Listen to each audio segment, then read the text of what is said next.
Setakat ini, kejatuhan mata wang ringgit atau nilai ringgit Malaysia sehingga 23 September 2022, kalau saya kongsikan nombornya mungkin ada akan rasa terperanjat seketika. Tapi kita mengambil langkah ke belakang dan kita lihat gambaran yang sebenar. Kejatuhan nilai wang ringgit ini senantiasa memberikan kesan kepada rakyat jelata seperti yang kita nyatakan sebentar tadi. Barangan import kita harganya akan naik, terutamanya untuk barangan makanan dan keperluan asas, dan memang dapat dirasai oleh rakyat kita setakat ini dengan kadar inflasi yang semakin meningkat. Tapi ada kebaikan di sini, dan apakah rancangan kerajaan kita untuk cuba meletakkan kawalan kewangan untuk meningkatkan prestasi negara Malaysia? Untuk berdiskusi tentang perkara ini, kita bersama dengan Profesor Dr. Barjoya Bardai, seorang pakar ekonomi yang sudi berkongsi pemikiran dengan kita. Kita akan berjumpa dengan beliau sebentar lagi. Sementara itu, kita lihat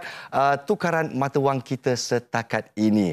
Bersedialah pada setakat ini dijangkakan $1 Amerika Syarikat bersamaan 4.57 US dollar. Jadi walaupun Bank Negara Malaysia telah pun meningkatkan OPR kita atau kadar faedah kita, tapi masih belum cukup untuk kita membanteras kejatuhan wang ringgit kita.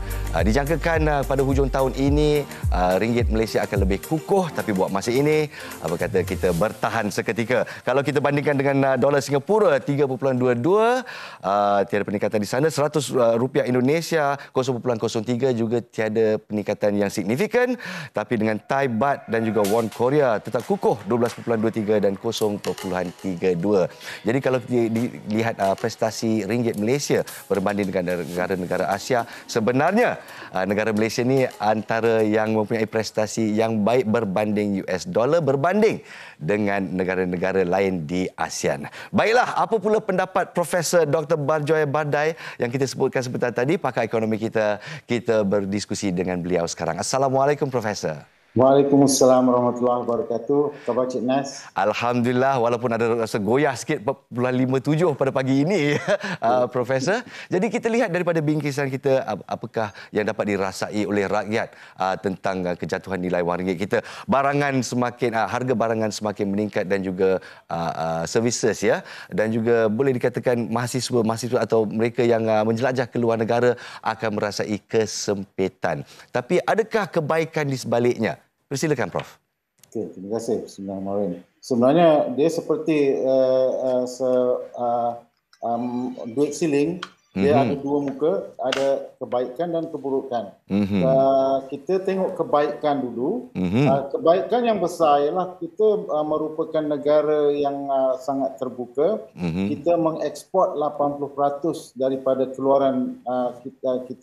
Kita mengeksport barang perkilangan, chip, elektronik, electrical, solar, minyak dan juga minyak kelapa sawit. Minyak kelapa sawit, yes. Semua ini akan memberikan pulangan dalam bentuk US dollar kerana kita menjual dalam US dollar. Jadi ini akan menambah pendapatan bagi kumpulan pengeluar-pengeluar ini. Mereka mendapat pendapatan yang lebih, dan ini akan dibayangkan dalam kenaikan dalam keluaran negara kasar kita.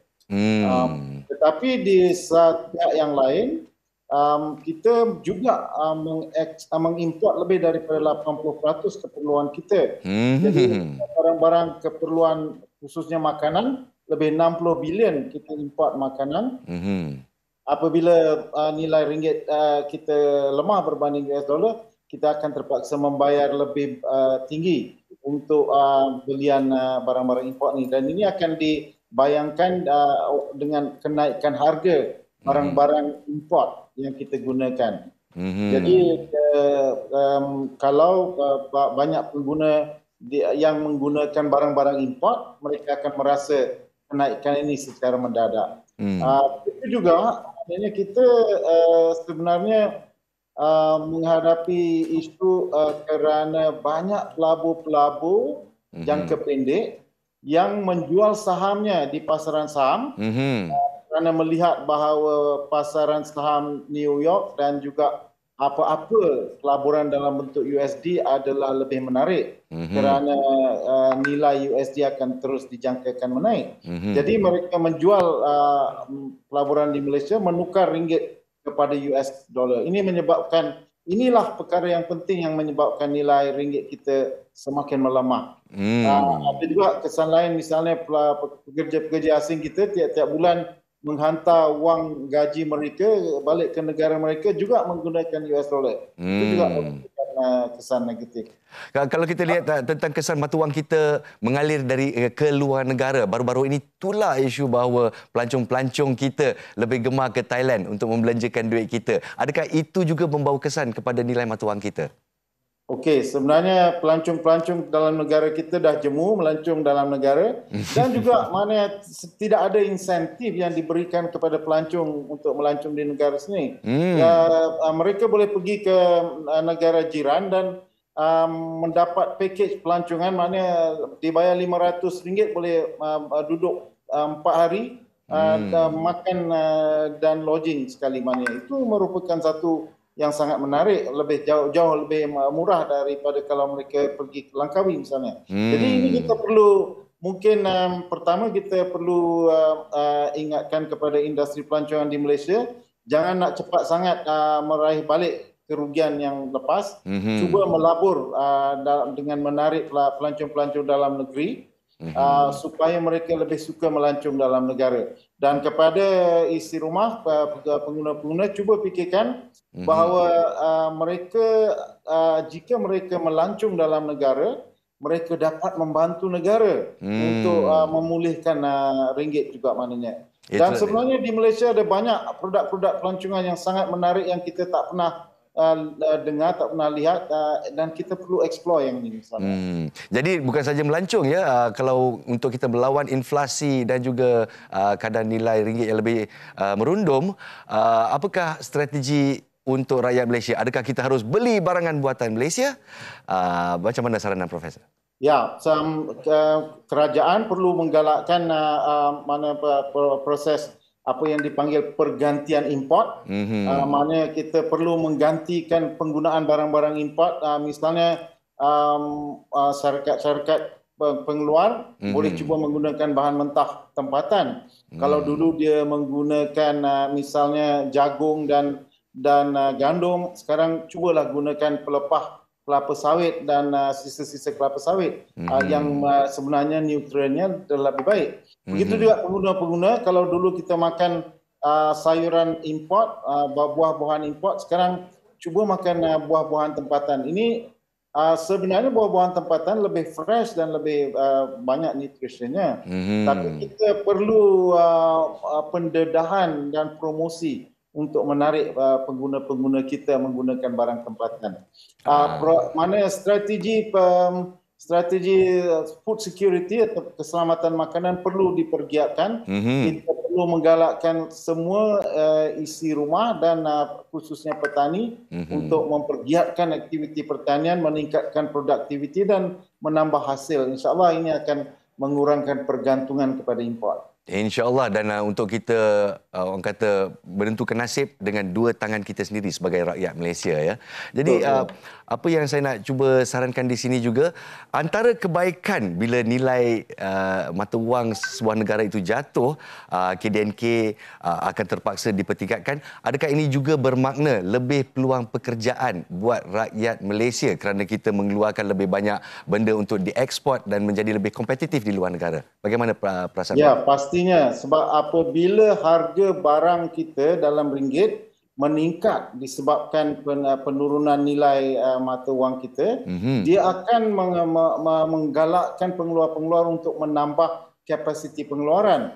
Dan bila mereka menambahkan kapasiti pengeluaran, mereka akan menambah bilangan pekerja dan kemudahan-kemudahan pekerjaan. Dan ini akan menambahkan peluang pekerjaan, peluang perniagaan untuk peniaga tempatan di Malaysia. Sebenarnya banyak negara yang sengaja menurunkan nilai mata wang dia supaya dia dapat mengukuhkan ekonomi dalamannya. Dan kita mempunyai sekarang peluang untuk melakukan itu secara semula jadi. Jadi apa yang kita nampak, adakah kerajaan juga harus mengambil langkah-langkah tertentu untuk mengambil kawalan kewangan di sini? Saya tahu ada satu terma yang dipanggil hyperinflation. Kalau kita mengambil terlalu banyak kaedah-kaedah, kesannya adalah inflasi akan menaik terlalu tinggi. nanti kita akan jadi negara seperti Zimbabwe yang tidak mampu menggunakan mata wang tersendiri. Apakah orang kata worst case scenario di sini? Okey. Sebenarnya maknanya dalam proses untuk pulih daripada kegawatan, banyak negara akan infuse inflation, maknanya dia akan menggalakkan inflasi untuk berlaku, kerana apabila inflasi berlaku, permintaan akan meningkat dan pengeluaran akan menyahut, dan ini akan menggalakkan peluang pekerjaan baru dan menambahkan peluang pekerjaan. Tetapi mana mungkin kita di Malaysia ni kita berjaya mengawal kadar inflasi, tetapi kita tidak boleh biarkan sebab ada banyak kemungkinan inflasi dari luar apabila kita mengimport barang-barang. Jadi kita perlu mengawal inflasi supaya tidak menjadi hyperinflation. Hyperinflation berlaku apabila kadar pertumbuhan agak perlahan, tetapi kadar inflasi meningkat. InsyaAllah kita tidak akan mengalami itu. Kadar pertumbuhan kita agak baik di tahun ini. InsyaAllah melangkau 6%. Dan kita perlu mengawal inflasi dengan cuba mengurangkan pergantungan kepada import dan mengurangkan permintaan kepada US dollar, insyaAllah. Bagus, dan belilah barangan buatan Malaysia. Terima kasih Profesor Dr. Baljoya Badai, pakar ekonomi kita yang berkongsi pendapat. InsyaAllah asas ekonomi Malaysia sangat kukuh untuk kita mengharungi kejatuhan nilai ini. Terima kasih Profesor sekali lagi ya. Assalamualaikum. Waalaikumsalam warahmatullahi wabarakatuh.